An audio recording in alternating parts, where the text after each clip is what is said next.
میں نے پچھلے 30-40 سال میں یو ای ٹی اور نسٹ اور گورنمنٹ کالج کے جن گریجویٹس کو ترقی کرتے دیکھا ہے، یہ لوگ آؤٹ اسٹینڈنگ ایکیڈیمکس میں آؤٹ اسٹینڈنگ نہیں تھے۔ ان میں ظاہر ہے کہ ان میں اسپارک اور ڈائنامزم ہوگا اور ہوتا تھا،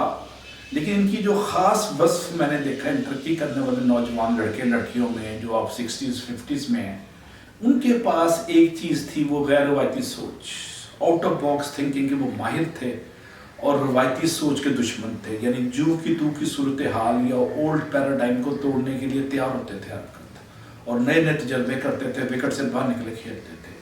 اس غیر روایتی سوچ کو میں کہتا ہوں وکری ٹائپ کی سوچ، اور میرا ایک موٹو ہے، میری ایک سیئنگ ہے کہ وکری ٹائپ کی سوچ، وکری ٹائپ کے ریزلٹس۔ اگر آپ if you keep on thinking from the old style pattern تو you keep on getting the same old style results۔ اگر آپ نے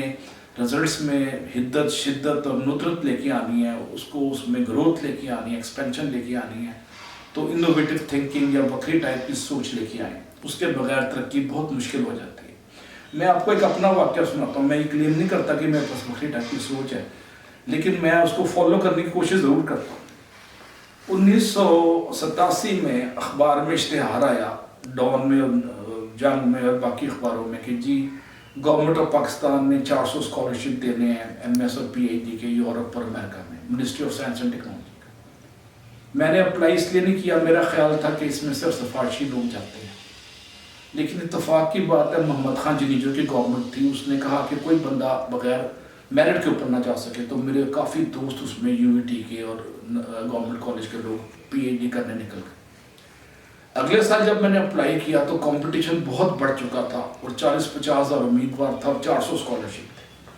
اور یو ای ٹی کے گولڈ میڈلسٹ اور جو بورڈ کے ٹاپرز اور یونیورسٹی کے ٹاپرز اس میں اپلیکنٹ تھے۔ میں نے دیکھا کہ majority of the applicant I T میں، کمپیوٹرز میں اور ہائی ٹیک انجینئرنگ میں جا رہی ہے، اور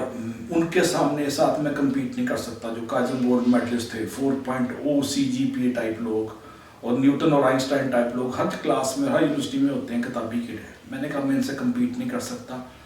تو میں نے سلیکشن آف ٹاپکس دیکھا جس میں سب سے زیادہ کمپٹیشن اور پاکستان کو اس کی ضرورت بھی ہوگی۔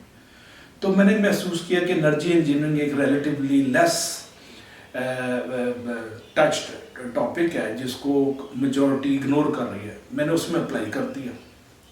اب 1988 میں نہ گوگل تھا، نہ انٹرنیٹ تھا، نہ کتابیں تھیں، لائبریریز میں ایکسیس نہ ہونے کے برابر تھی، صرف برٹش کونسل اور امریکن سینٹر میں اچھی کتابیں ہوتی تھی۔ سرکاری یونیورسٹیوں میں وہی 1970-80 کی کتابیں تھیں جو انرجی انجینئرنگ پہ مجھے مٹیریل نہیں مل رہا تھا پڑھنے کے لیے۔ مجھے بڑا مسئلہ پڑا، میں اسلام آباد میں جاب کرتا تھا، تو کبھی شام کو نکل گئے، امریکن سینٹر سے کچھ کتابیں لی، فوٹو کاپی کی، تو میں 1 سال یا 8-10 مہینے اس کے آرٹیکل اکٹھے کرتا رہا تاکہ میں اس کو پڑھ سکوں۔ اور جب اس کا ایگزام اناؤنس ہوا تو 1 مہینہ میں نے وہ آرٹیکل، جو فوٹو کاپیاں میں نے کرائی تھی بڑی مشکل سے، برٹش کونسل لاہور سے، امریکن سینٹر اسلام آباد سے، وہ آرٹیکل کو میں نے اچھی طرح پڑھ لیا، کیونکہ اس پہ سبجیکٹس پہ پاکستان میں کتابیں مٹیریل نہ ہونے کے برابر تھا۔ اور آپ یقین کریں کہ میرے ساتھ جو ہائی ٹیک پروفیشنل یونیورسٹی کے ٹاپرز تھے، وہ اپنے ریلیونٹ سبجیکٹ کے لیے کوالیفائی نہ کر سکے، جن کو ہم یونیورسٹی میں پروفیسر کہتے تھے، اور میرے جیسا اتنا بندہ صرف سلیکشن آف ورڈ کی نئی اسٹریٹجی، سلیکشن آف سبجیکٹ کی نئی اسٹریٹجی کی وجہ سے، غیر روایتی سوچ کی وجہ سے، جس کو میں نے کہا وکری ٹائپ کی سوچ کی وجہ سے، میں کوالیفائی کرنے میں اللہ کے فضل سے، اللہ کے کرم سے کامیاب ہو گیا۔ تو جیسے ہی مجھے اسکالرشپ ملا تو میں سمجھتا ہوں کہ میری لائف میں ایک نیا شفٹ آیا اور میرا ایکسپوجر ہوا، گلوبل ایکسپوجر، اور ذہن میں روایتی جو سوچیں تھی اور جو عزت کے جعلی معیار ہم نے قائم کیے ہوئے تھے، اور جو ہم اپنی خانقاہ میں اپنی ذات کی پرستش کرتے تھے، وہ میرے ٹوٹنے شروع ہو گئے ویسٹرن ایکسپوجر کی وجہ سے، یعنی ویسٹرن ایکسپوجر سے مراد انٹرنیشنل ایکسپوجر کی وجہ سے۔ تو میں آپ سب کو انکریج کروں گا، دفتروں میں، گھروں میں، اور اپنے کالجز، یونیورسٹیز میں، ایون پرائیویٹ سیکٹرز میں غیر روایتی سوچ کو جنم دیں۔ ایک چھوٹی سی مثال ہے کہ پاکستان میں پنکھے ہمیشہ شور مچاتے تھے، ایک کمپنی نے گجرات میں نوائز لیس پنکھے بنانا شروع کیے جس میں شور نہیں ہوتا تھا پنکھے کے چلنے سے، اور اس نے مارکیٹ کو کیپچر کر لیا، تو میں آپ سب کو انکریج کروں گا کہ اپنی سوچ میں غیر روایتی ایلیمنٹ کا بیج آج بو دے تو 2 سال بعد اس کا بوٹا تناور ہو کے آپ کو خوشحالی اور کامرانی کی طرف لے کے جائے.